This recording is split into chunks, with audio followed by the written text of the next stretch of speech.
Good afternoon, everybody. How's it going? Your realtor Hugo here. Give me one second. Let me make sure these audio levels are okay. Because I always do this. I always try to run a show without a microphone. I think I'm loud enough. That's why. If you know me in real life, you very much know that I'm very much loud. My manager hates it. Ladies and gentlemen, welcome to the first of many Q&As. This is your space to get your answers for the questions that you have actually proposed throughout the week. Now, this is also an open dialogue too, so if you have any questions that you would like to have out there in the world and articulate on any topic, I will try my best to do so. So please feel free and leave your questions in the chat, and I'll give you my 2 cents on what you're working with. First and foremost, one of the biggest questions that I have seen this week has been, can I buy a home with a tax ID? And I'm going to say this answer in English, but then I'll also translate it because the majority of tax ID clients that I run into are Latino and of a foreign nation. So it's more difficult with the language barrier to communicate the opportunities that they have available to themselves in home ownership. But that doesn't mean that home ownership is less important to that community. Actually, the Latino community is one of the largest inflows of new homeowners that we've seen. So the home ownership and first time home ownership in the Latino demographic is incredible, and it's progressing so fast. So before I get too far off track, for a transaction with a tax ID, you usually need about 20% down. Now, this can vary, the closing costs and whatnot, but altogether, security deposit plus, earnest money deposit plus the closing cost, you're talking about 25% of the cost of the home.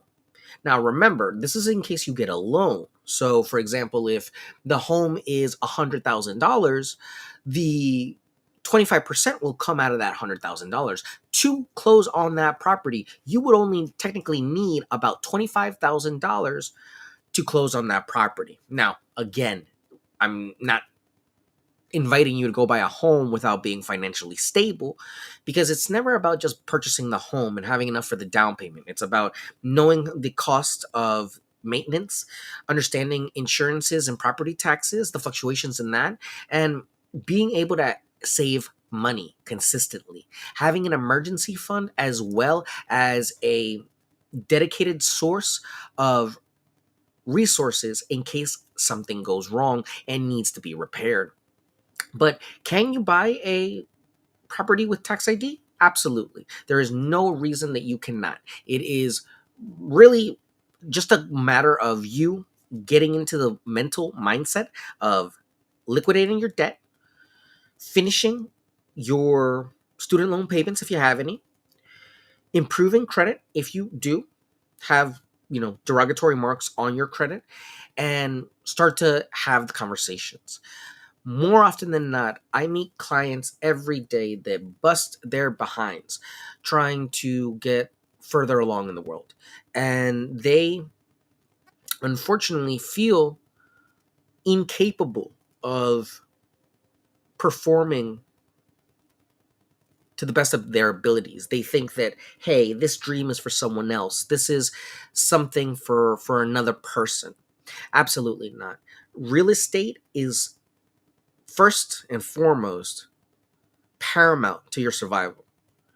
I don't know one person that doesn't have a place to live. Even the homeless have a place to live. So, really, it is a necessary lesson to learn and worth your time, because as we see with inflation, with stocks, with any of these other asset classes, real estate has stayed consistent. We did have a horrible event in 2007. Yes, the pandemic was traumatizing and shocking. It hit the market as well. There are these ups and downs, but consistently what we've seen in real estate is a up and to the right. So there is consistent growth of anywhere from 3 to 6% in that area, and it's worth your time. Because remember, the other option is you spending 1 year, 2 years, or more worth of money on a rental that is not producing you any benefits or any income whatsoever. That really sounds like a waste of money in my eyes. But again, remember that it's not up so much about the initial security deposit that lenders worry about. It's about your whole window of finances. How many cars do you have? How many dependents do you have? Where's your income coming from? How long have you been in your profession? Where do you live? Now, your rent doesn't count against you. It's not a mark against you if you have rent payments. But things like utilities can be used to actually improve your credit score. Experian, I believe, is one of these companies that has a program that can help you improve your credit through payments of your utilities, as well as I believe Built Rewards.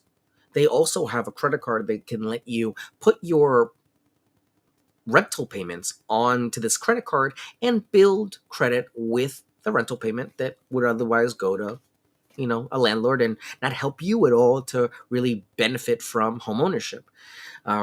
If we're going to spend some money, let's build some credit. And it's very difficult to build credit inside of a rental, and it's very difficult to build credit with cars. So if you have car debt and you want to buy a house, pay off your car debt before buying the house. It's much easier to get a larger sum of money for a home with less debt. But remember, the most important thing is not the size of the loan that we get, is what we can balance on the checkbook month to month. So if we only ingress 7,000, we can only use a third of that. So that means like what, 2,000 that we can use on our mortgage? We have to find a property that's in that budget and price range. So sometimes it's not that we don't want to show you houses as realtors. Sometimes it's that you simply can't afford it, and showing it to you is painful. I'll tell you, it hurts. Just because I know that you deserve it. I know that everyone that works for their money deserves it. Everyone that saves, scrounges, the stories that I've heard to make these security deposits happen.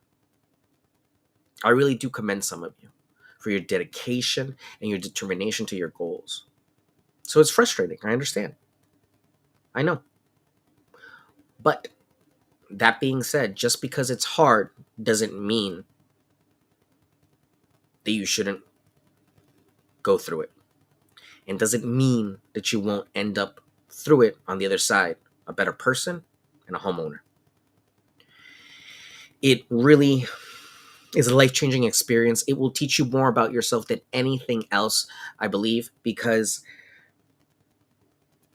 it's an identity. I don't know one homeowner that doesn't express themselves in their home. Our spaces are our minds. How you live is how your mental is. Clean your desk and you will clean your thoughts. So can you only imagine how some of these hoarder places might be, or how some of these abandoned blighted properties might be, where there are these just layer on top of layer on top of layer. It's tragic. Homes need people the same way people need homes. And people identify with the homes that they choose the same way they buy cars. People use these material aspects as projections of themselves to further portray themselves out into the world. So my second question is, what's changed? Nothing. Just a rededication of vows, a recommitment, really realizing how serious taking your life serious is, and how magical it can be when you do. You'd be amazed how inspirational some of these stories are. how hard some of these people work for their homes, the rentals that I helped them find, the homes that I helped them buy. I love it. It really is an honor, and I appreciate you guys even caring enough to ask. Um, but that's what I can say. It's a recommitment to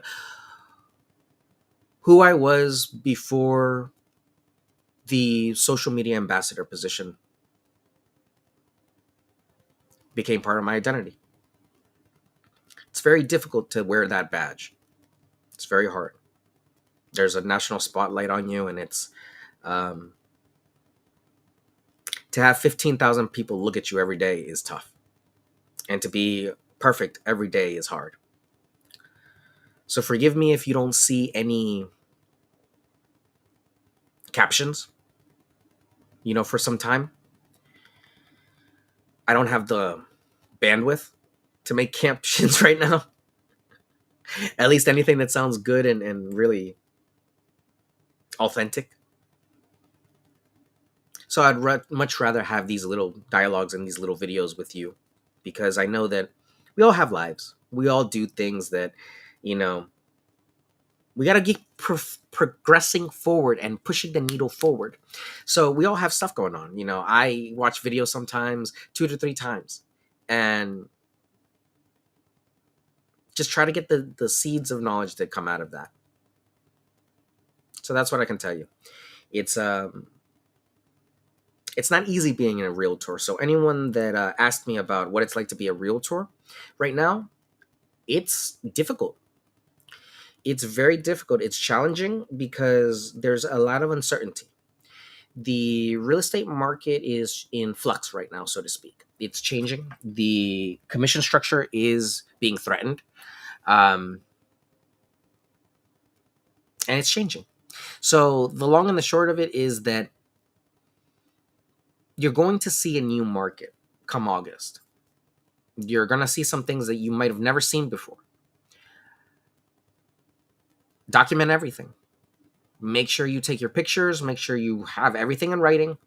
Make sure you prepare yourself as best you can for this in between time, because this is all new.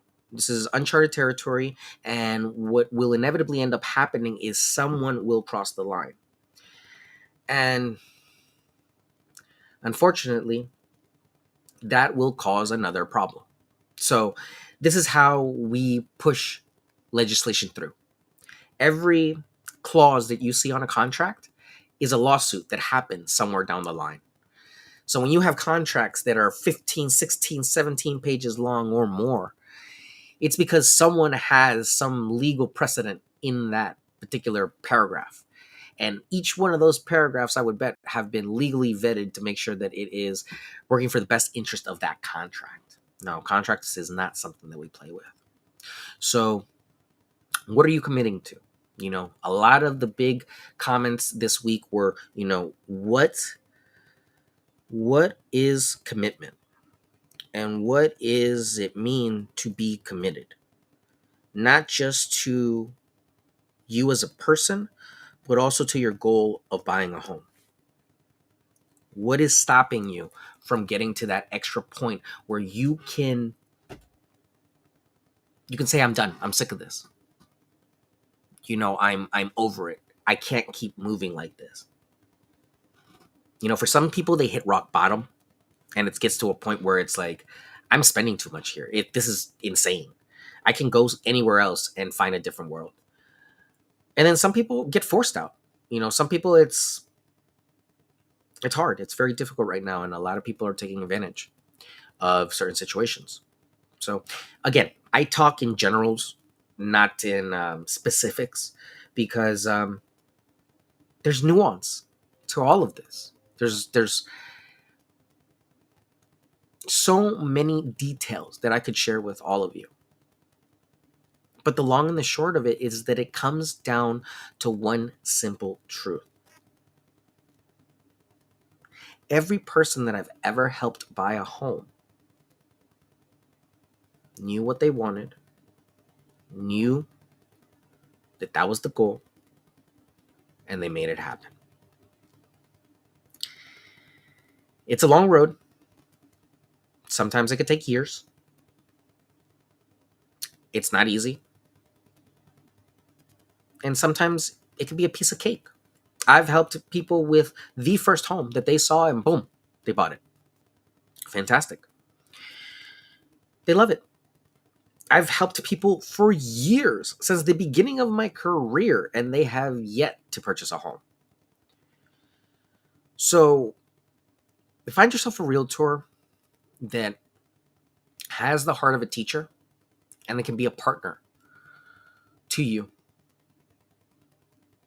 to really be an ally in your corner always and assist you anywhere you want to go, to do anything that you want to do. Because at the end of the day, the realtor is the extension of you and your intentions for the transaction.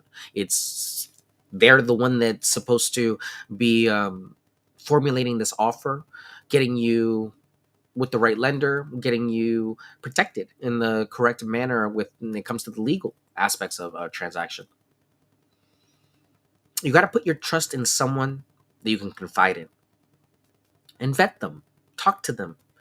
You'd be surprised how different people are from their online counterparts and how really amazing some of these realtors are.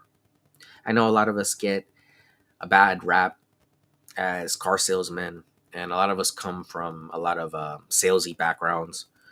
Um, just a quick 2 cents on me. I come from a psychology and sociology background. I work in business and finance, and I'm good at it. I do social media. I've helped a lot of people make money, and I have a lot of friends. It's an amazing job. It really is rewarding, inspiring, and it's brought me so much fulfillment the last 7 years.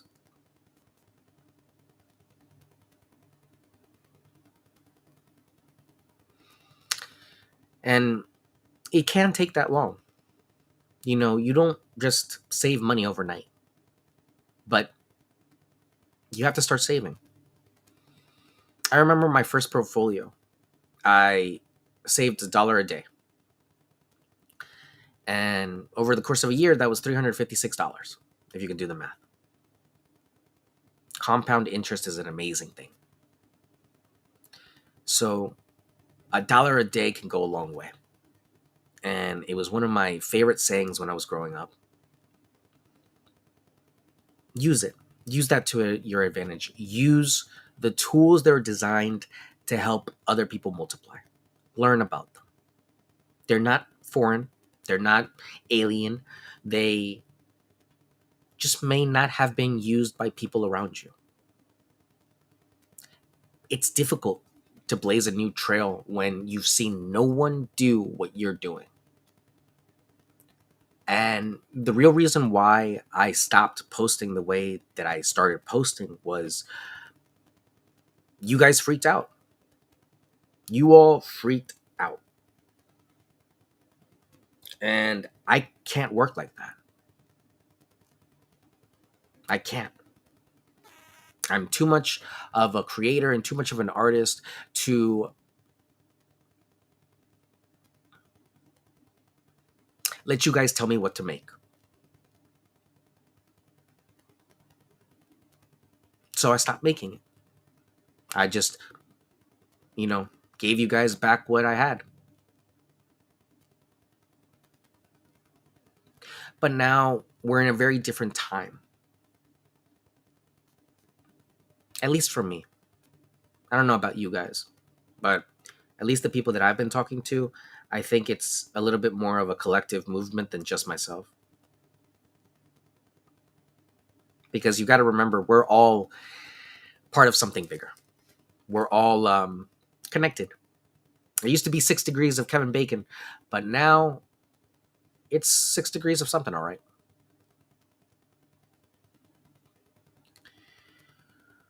Stay awake. Don't fall asleep. Look at the opportunities that are in front of you. There are a lot of people that have immense wealth in front of them. opportunities in front of them, but they lose it because they don't see it, because it doesn't resemble what they had in their mind. And that's all right, you know. But a very important person to me told me a long time ago. We were talking about destiny and fate. It really comes down to you. Do you feel like life is happening to you, or do you feel like you can make your life happen? I think that's the difference for me as a realtor than everybody else. I think that's why I had the social media ambassador title. You know, it's hard to do something that nobody else has done. And I came into the industry when Reels was just initiating and TikTok was just starting. I was doing photo spreads, photo slideshows on TikTok in 2018, 19. The heck was it? I was doing lyric videos up there. But I digress. The important thing about real estate is knowing that it's just like a thing that you can go buy. I think one of the, and this will probably be one of the last two things I'll tell you guys. I don't want to take too much more of your time. Um, One of the most life changing moments that I had um, as an early apprentice realtor, so to speak, was when I was working for a gentleman that was buying homes, $1 million homes. And the way we initially met was through the phone. And we initially ended up talking, and I'm like, hey, do you want to, get a loan? The guy got so offended. He got so irritated that I had insinuated that he might perhaps need a financial loan. Oh man, this guy completely reamed me out. And I was taken aback because in my head, I'm like trying to save this man a buck, trying to give him a deal, trying to help him out, trying to save him some money. Um, Little did I know that this man was trying to buy $1 million property in cash. So there are things that, what you gonna do? And it's a different level. There are people that we sometimes don't see in our own communities because they're not there. They're somewhere else with their money. But it's not all about the money either, because I've met many a rich person that's horrible. I've met many a wealthy person that has very poor moral standing. But my job is not to judge anyone. My job is to be a realtor and be the extension of their will in a contract. So I'm here to answer questions, go through the contract, explain to them their options, work through everything from the contract to the close, opening the door to signing the paper. I am there through the whole process. I will not let you go. And that's why you need someone that you can talk to, someone you can trust, someone you can relax and be honest about what is troubling you about a property. Is it the lighting? Is it the roof? Is it the sky? I know it seems like, oh, you're being too nitpicky. And sometimes realtors get frustrated. We're all human. We all have, our own pressures. I can't tell you how many realtors I meet that have commission breath, that need to feed a mouth. And that's why they're pushing you for a sale. There's nothing wrong with that. Some of us have children. There's nothing wrong with that. But the issue is that everyone can recognize that that is not the mentality to have if you're going to be a realtor that's for the people. So, again, not everything is exclusively about money. Also, don't think that because a realtor works in a certain demographic that you wouldn't be able to contact that realtor. I think that was one of the most insane comments that I saw was, um, who does he think he is?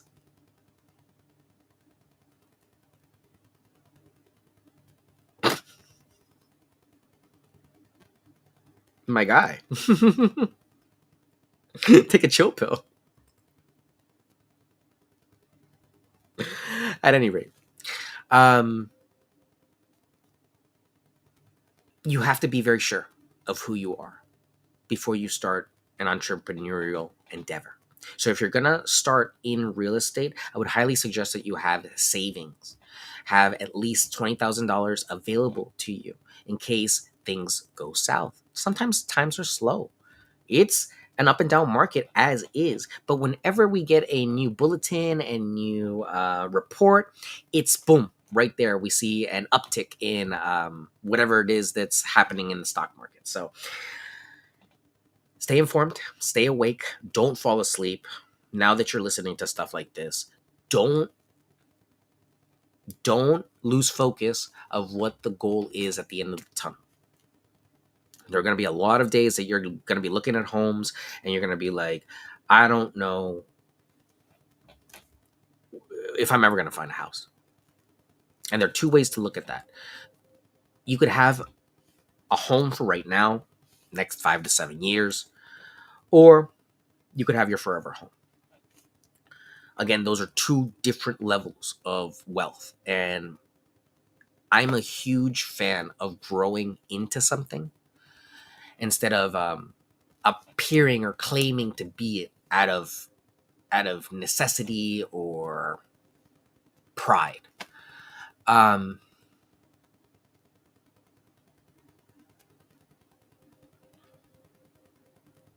Stay focused, stay determined, stay ambitious, keep going with that determination.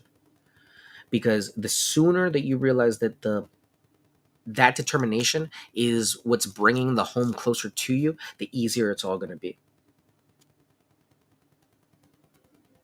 And I know it all sounds pretty woo woo and yuppie right now, but at the end of the day, there are things that are meant to be, and they're meant to be because they are yours. They will always find you, one way or another. I visited a property with my family, a family investor. They saw that property when I was 2 years old. That property was for sale, and they said everything about that property. They told me everything about that property. This was here, this was here, this was here, this was here. Nothing had changed since 1990. So you can imagine. Um, Times change, things happen. You might not be able to get the dream home right now. That's okay. Doesn't mean you won't get it someday. Just means that you have to realign. Just means that you have to reassess and don't stress yourself out. What will be, will be. It's about being in the moment and doing justice by yourself. Don't, if I can leave you with anything today, don't give up on the promises that you make yourself.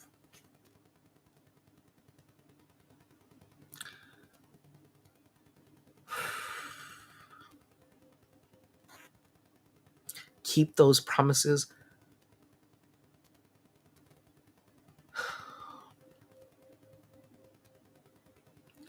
like your life depends on it. And it's never too difficult to ask for help.